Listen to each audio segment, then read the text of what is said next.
Good stuff. Thank you. Okay. Welcome. Good to see you. Sorry, Senator McKenzie. I should ask Mr Hartfield. Welcome, and do you have an opening statement you wish to make, Mr Hartfield? No. Happy to go straight to questions? Absolutely. Thank you. Senator McKenzie. Thank you. I just want to take you to something that's happening right now at Sydney Airport. Today, the Air Traffic Control Tower is experiencing a lack of staff and have instituted a ground delay program from 3 p.m. until curfew. Now, it's my understanding that the weather is fine and sunny with barely a 10-knot wind. This ground delay is going to restrict arrivals to 26 movements an hour, down from an estimated 50 an hour. All airlines are actually experiencing delays right now as a result. We've got reports that the average Qantas delay is 72 minutes. Cancellations have already begun. Virgin has an average delay of 95 minutes, and that's already affected 47 flights. When Sydney Airport experienced disruptions, the entire country is put on hold as it flows on to Perth, to Adelaide, Melbourne, Brisbane and beyond. And international travellers, I think, are also missing connections as a result of this. Now, I want to understand your response to that. What is happening in the air traffic control tower in Sydney right now? Because if the at-SID squad was live today, they would say the weather's fine. So there's only one other reason for excessive cancellations and delays going out of Sydney today, and it's Airservices Australia. That's correct. Excuse me, Senator Jason Hartfield, Chief Executive Officer. Yes, today in Sydney, and I just have to get confirmed whether it's in the tower or the terminal control unit. We have a couple of absences today. A couple?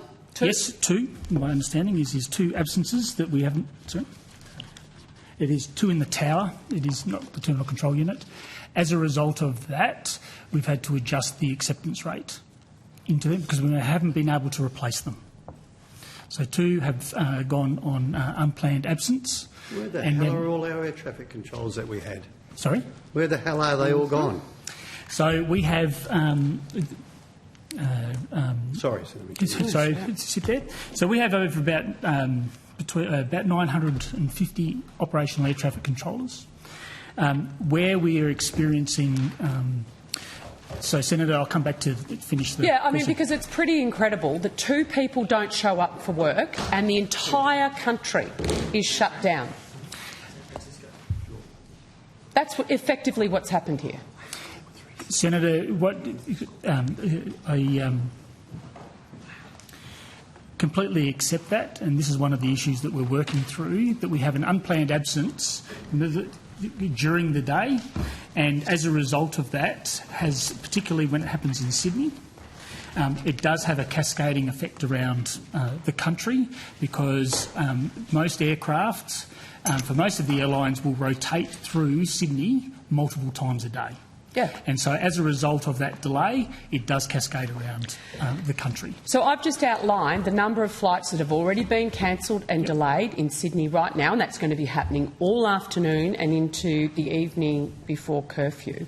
Don't you think, Mr Hartfield, after the years and years that we've had you in particular, and Airservices Australia before this committee, questioning bullying and harassment policies, bullying, the staffing issues, etc. Why is it the airlines and the airports that are apologising and not you? Senator, I have apologised for the delays and cancellations that we are directly attributable for. Are you responsible for the cancellations and delays out of Sydney today? Yes. Can you quantify economically what the failure of two air traffic controllers to rock up to work has cost the country? Not right off the top of my head now, but it's something that we do pay attention to, and that's one of the reasons why we are looking at and trying to improve the system to actually minimise and take away to be able to guarantee the acceptance rates into all of the airports, not just Sydney. So, have you briefed the Minister on these issues? Is Minister King aware? Yes. And what has she asked you to do? Continually to show our forward plans and our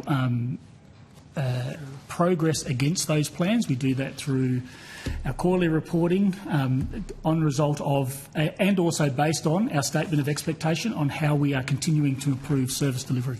And how, it would seem, is that going in the right direction? Are you continuing to improve, or are we continually having cancellation and delays month in, month out that are going in the wrong direction?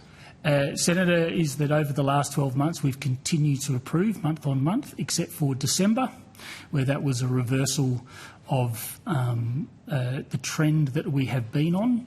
And during December, which is our worst month, 1 in every 6 delays was directly attributable to Airservices. The results from the last month in January, we saw it come back to 1 in every 8 aircraft delayed, directly responsible by Airservices. What was it? Sorry if I can, Senator McKenzie. What was it before the pandemic? Before the pandemic, we would probably be getting, say, to 1 in 10, 1 in 12. There More. was where Airservices is directly attributable to the delay. Okay. Thank you. Sorry. Yep.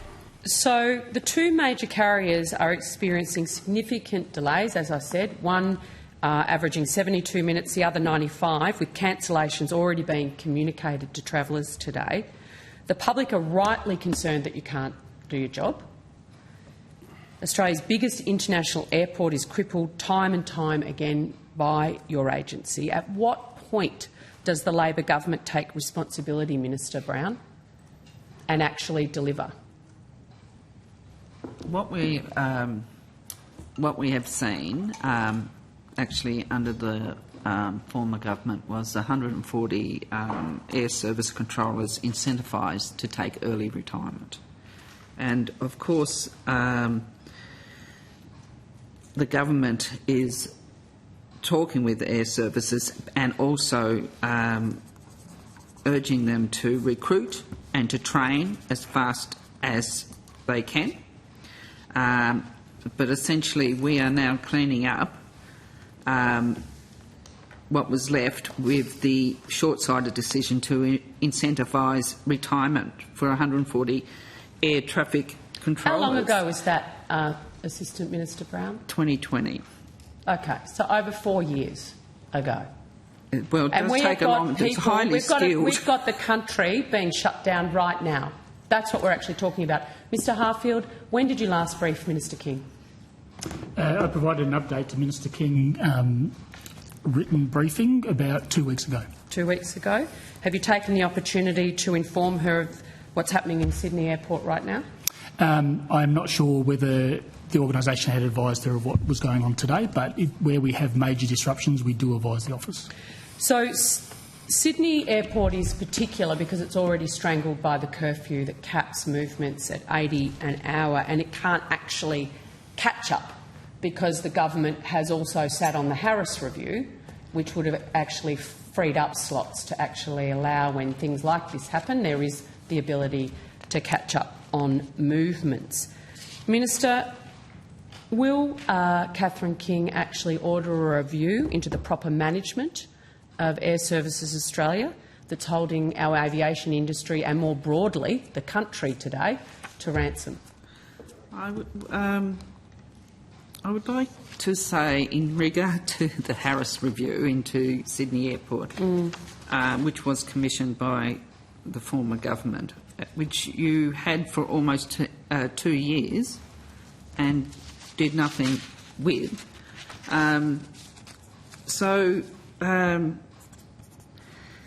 Will the Minister get a review of this agency? We are a serious government that is doing the hard work of developing policy that balances the need to increase access into Sydney while managing the impacts of communities on the ground. No, that is not the case, Assistant Minister. And the Harris Review is sitting on Minister King's desk. The Harris Review.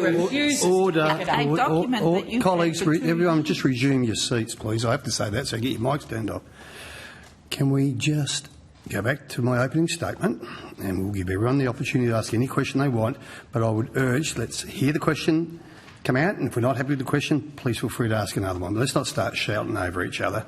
Now, Minister, you were answering, and then I'll give you the call, Senator McKenzie, to go straight back after when the Minister's finished.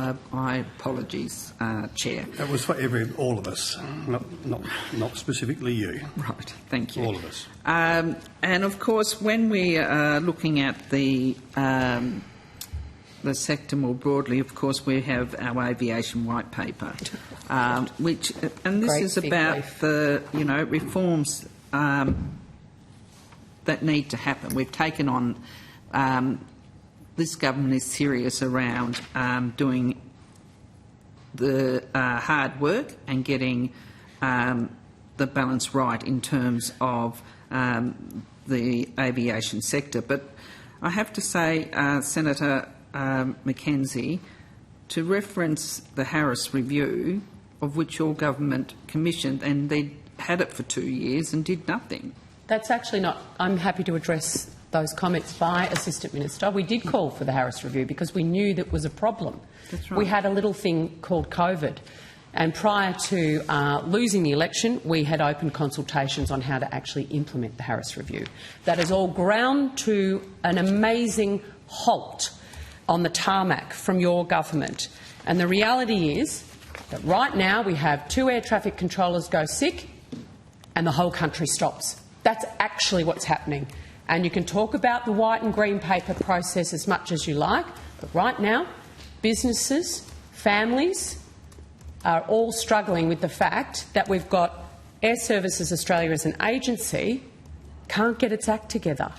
And my question, Minister, was actually why has it taken the Senate to instigate an investigation into this agency? Why hasn't Minister King herself reviewed the behaviour and the functionality of Airservices Australia? You might want to take that on notice. I want to go now to air traffic controllers. Just before you do, and thank you for your apology, Mr Harfield. Senator McKenzie, can I just ask one quick question?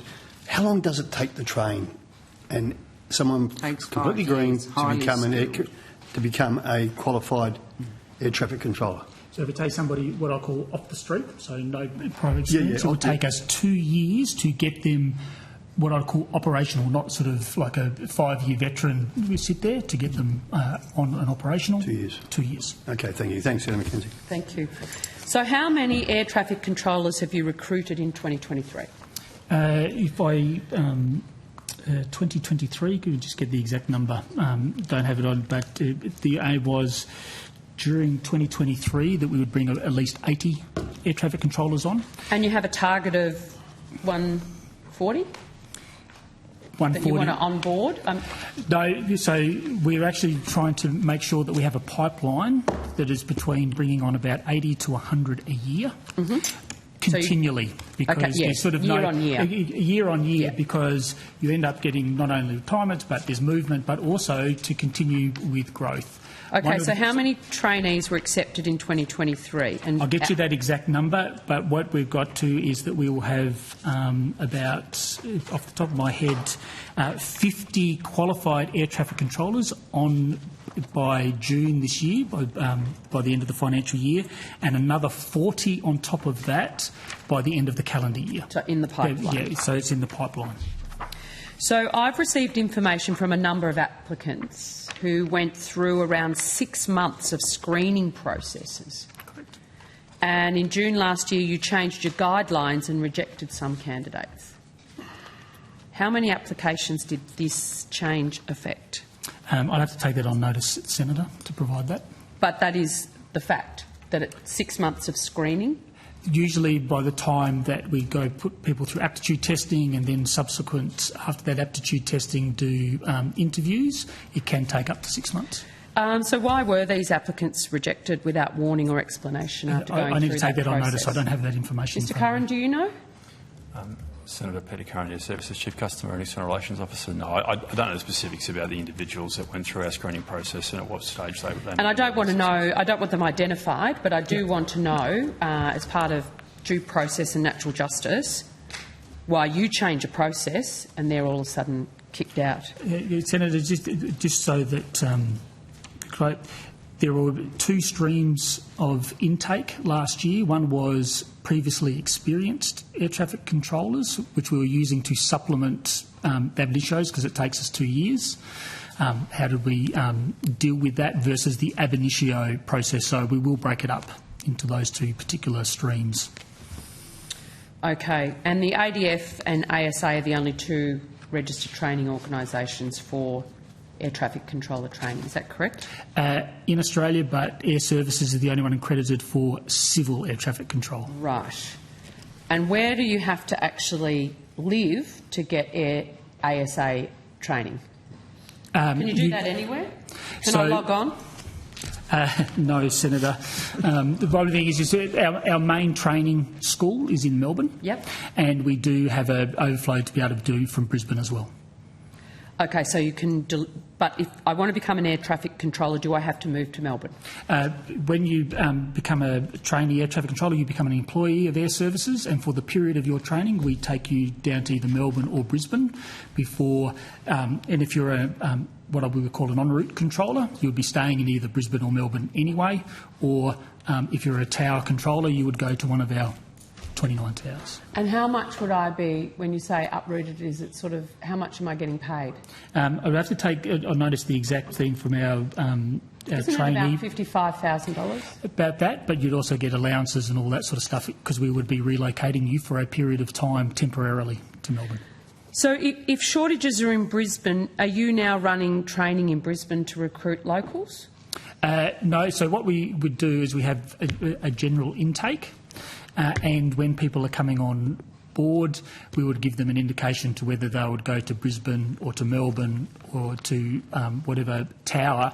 And so when they're employed, so don't get me wrong, if somebody's from Brisbane or Queensland, there'll be most likely we would send them back to Brisbane. It's a pretty big ask for people to uproot their whole lives.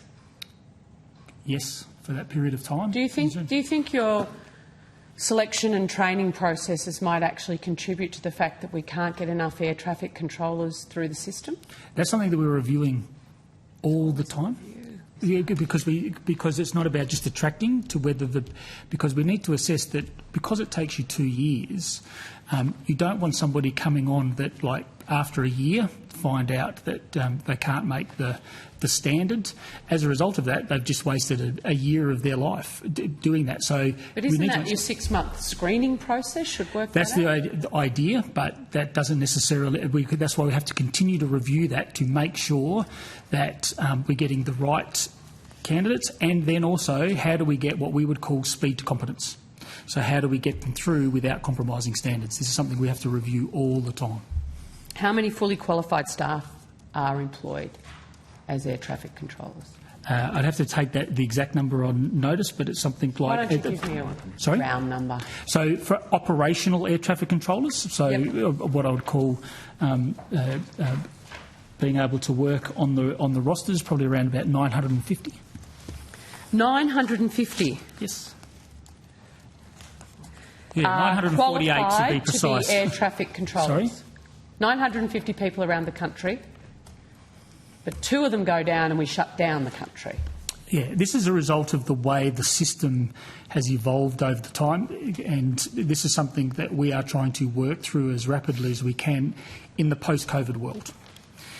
The system that we've operated and qualified air traffic controllers, so having 950, and then we have, say, 80 different en route sectors, 29 towers. Who's responsible for the system?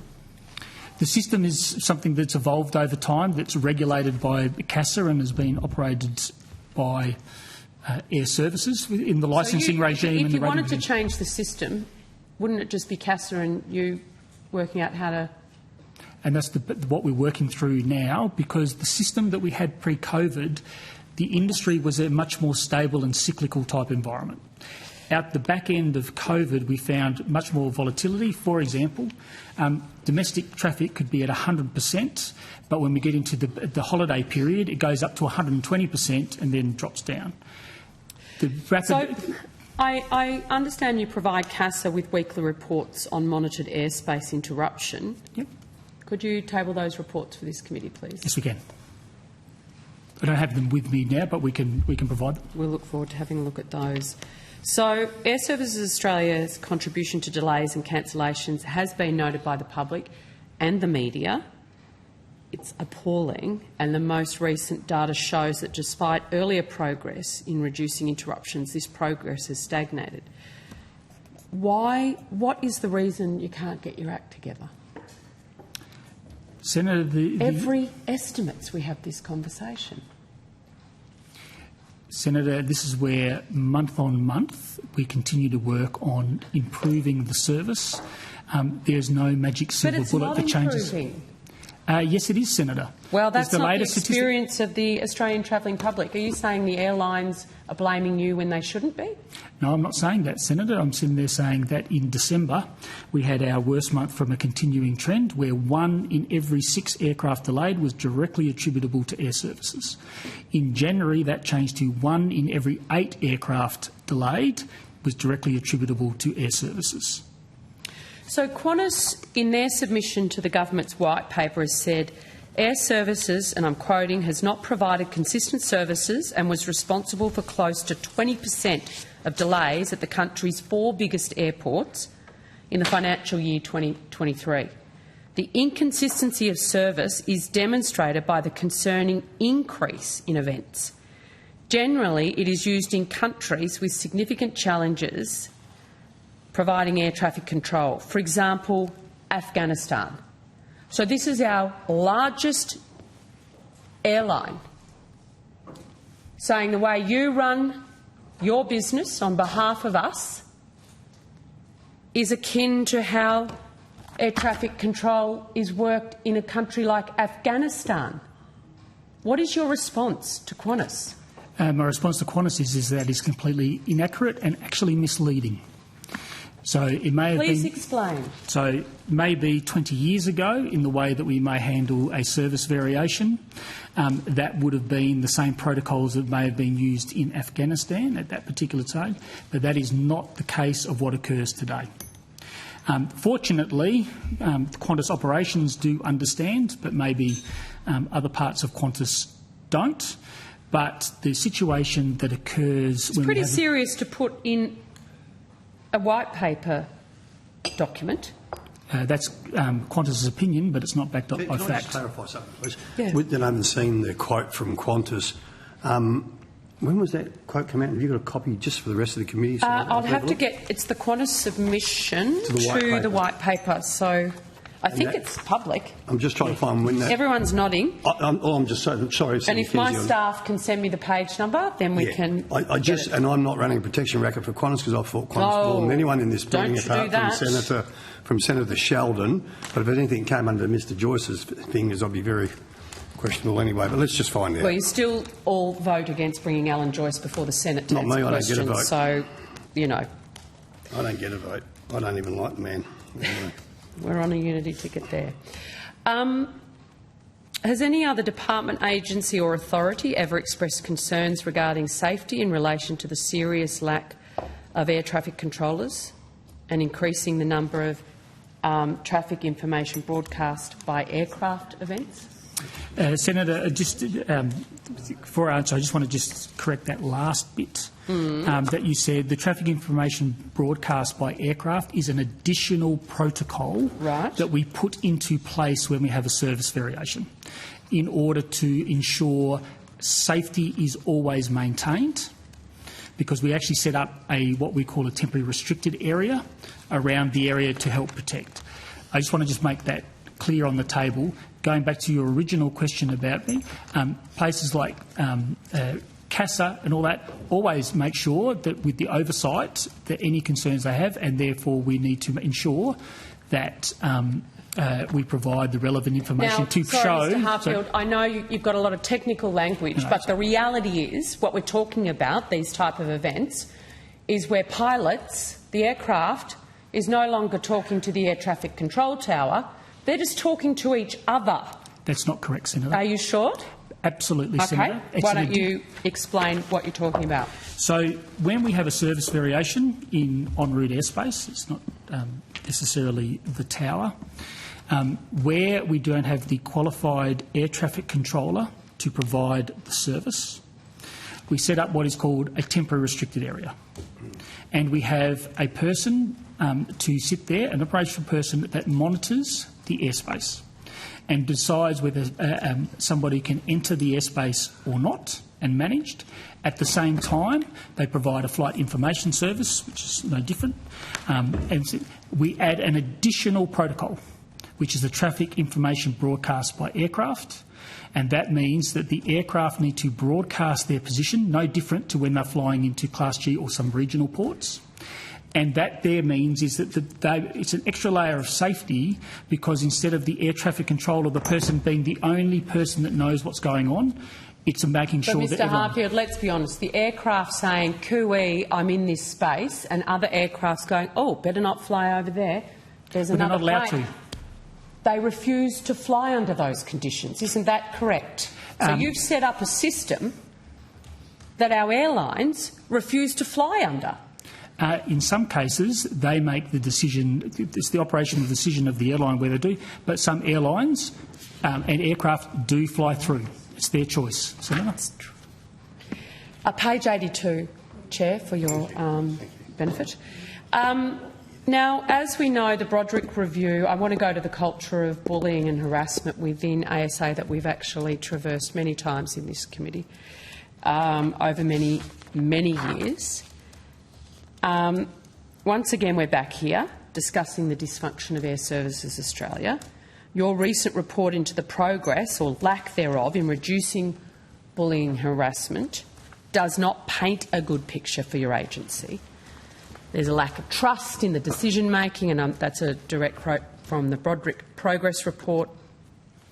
Many employees have a level of scepticism about the commitment to and depth of any positive change, and as this is, for many of us, what seems like a repeated appearance by Airservices Australia in the same issues, the same discussions, I'm standing with the employees on this one.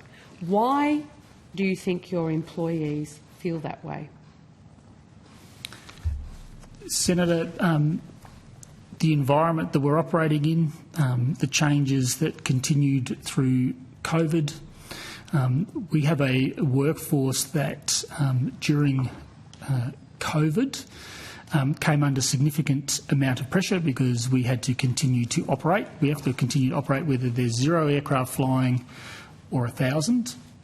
The nature of our operational staff, for example, have to turn up to work every day.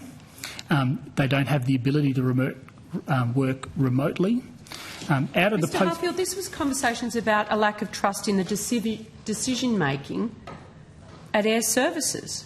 These are your employees saying they don't trust the decision-making. I'm assuming, as CEO, that's you. And a deep level of scepticism about the commitment to and depth of any positive change. Stop talking to me about what happened during COVID. I want to know why your employees feel this way. Our understanding is that Does the buck stop with you? Yes, it does, Senator. So why are we having the same discussions year in, year out, estimates after estimates? Because, Senator, cultural change is not something that you do overnight. And this is one of the reasons why, first of all, we commissioned the report back in 2020 based on concerns over the fact that, particularly in a high-pressure environment, to making sure that we're on top of and quite well aware of what adverse behaviours may be operating in the organisation. So when I go to the 2020 and the 2023 surveys, and you come in here and tell us you've got all these plans to see improvements, but we've seen the phrase given to staff, I would recommend Airservices as a place to work, has dropped from 53% down to 39% between 2020 and 2023. I see myself working at Airservices for the rest of my career drop from 50% of respondents to 36%. What are you doing? We're doing a range Have you of... just got a bad crop of staff in? No, not at all, Senator. Why don't they trust you? Why don't they want to work in this organisation? Senator, there's probably a range of issues in the sense of connecting to where we're going, what we're doing, how we're changing to continue to operate as an organisation, deliver. And it's one of the reasons that we have a very strong focus out of particularly the second review, because we actually wanted to do that review to see how we were tracking, and having a very strong focus on leadership and ensuring the leadership of the organisation. I'm about to get to leadership because the report is very scathing of leadership, and the part your management team has played in deteriorating the culture and within. And I'm going to report from the report again. It was seen as problematic. The leaders who had set the cultural tone prior to the Broderick review could be the leaders who set the cultural tone going forward. And a respondent actually said there is a perception that nepotism exists for opportunities and advancement to leadership roles. These are your staff participating in a report on workplace culture. Correct. Is nepotism on display within your leadership team? No, it's not, Senator. What would you say to the staff member that's actually told that to the Broderick review? That staff member has had a perception of, and I'm not sitting there saying that's not their view of the world, the fact that we've put in mechanisms in place and to ensure with selection exercises is that needs to, or is to prevent against that from occurring with 1/1 approvals, etc. I'm not saying that some of those have not existed before in the thing. However, it's one of the things that we've taken on board to ensure that that is not a recurring position. Okay, excellent.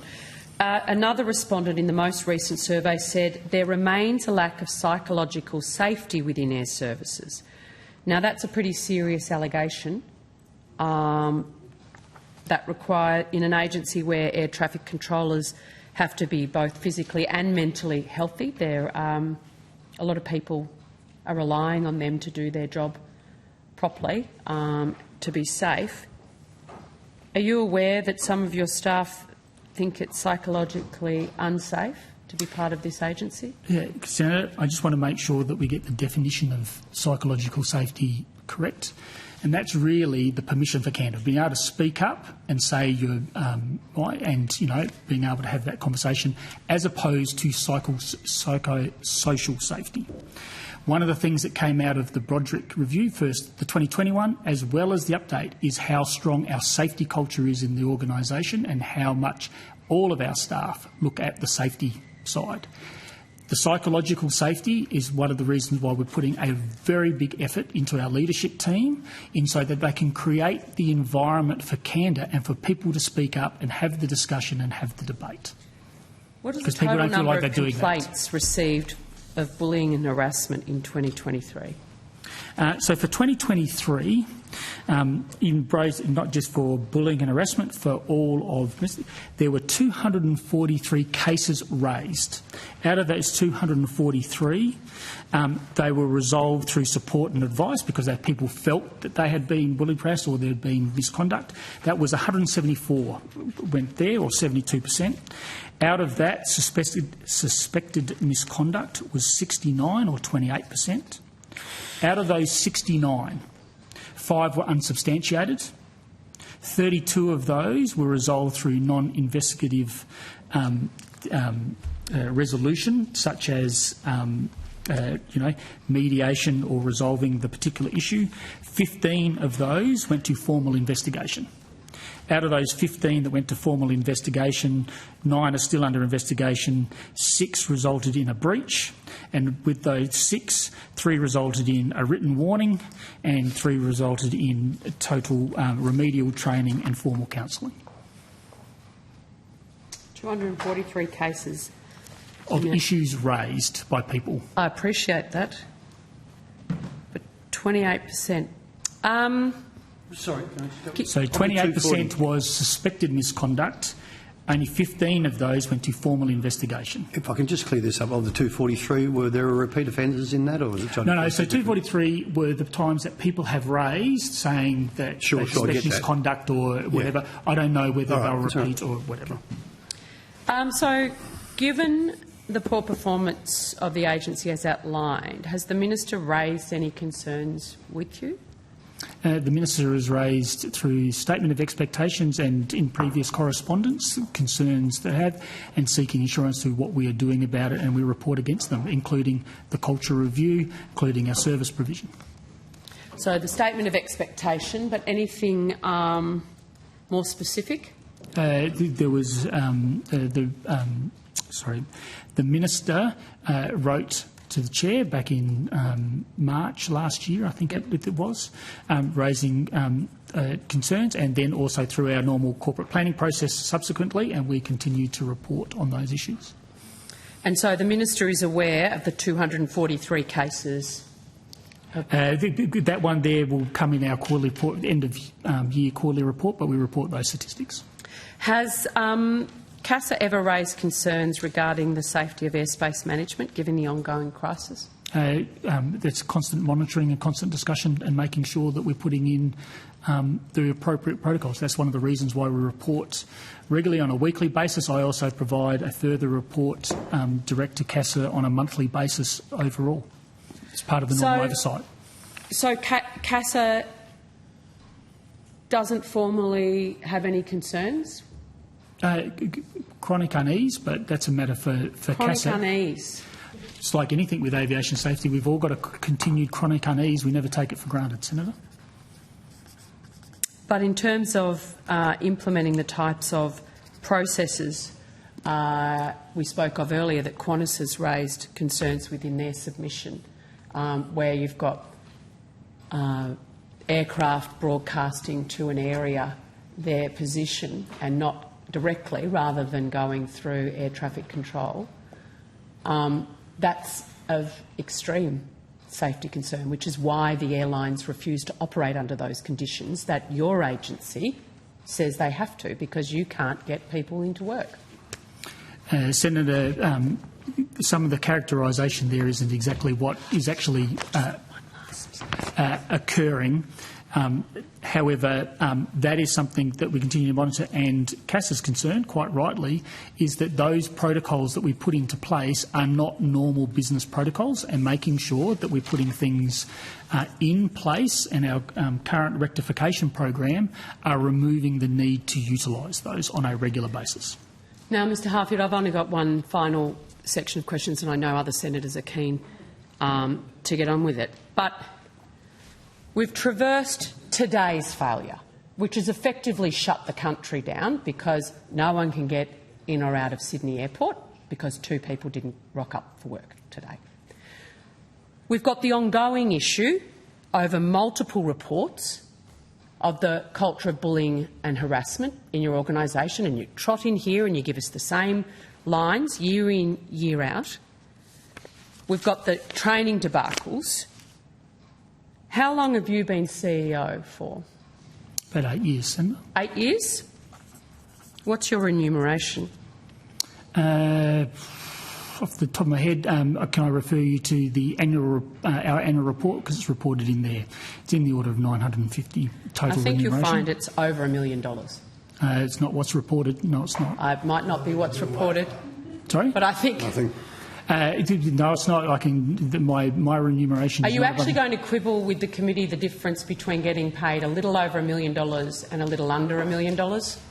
That's incredible, because, Mr Harfield, you are overseeing an absolute show, an absolute shambles show. Thank you, Chair.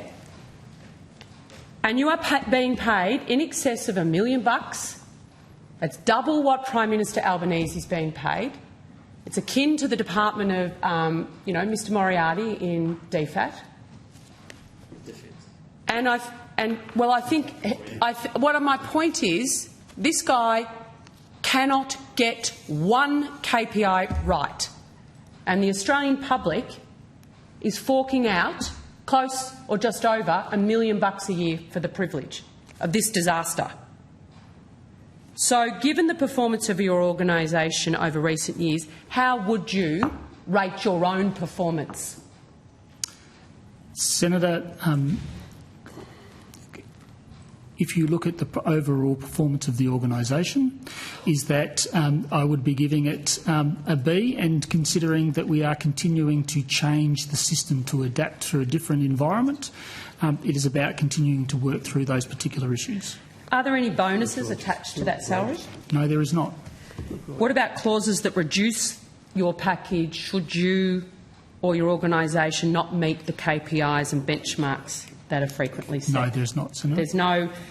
The Minister can't reduce your salary if you fail to live up to her statement of expectations? No, because that would be a matter for the board, where the board could actually make that decision. However, we removed any sort of incentive payments or bonuses as a result of changes to our remuneration structure a few years ago.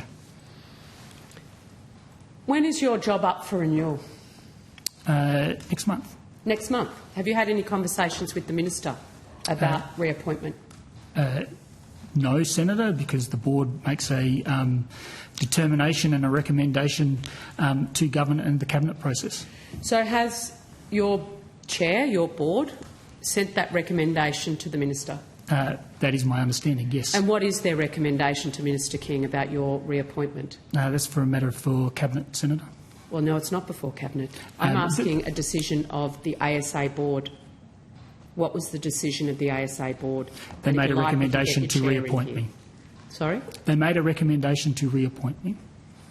Wow. I think next time we're going to actually have the board here, because you're taking the rope and running as hard and fast as you can with your $1 million salary whilst you are presiding over an absolute shit show.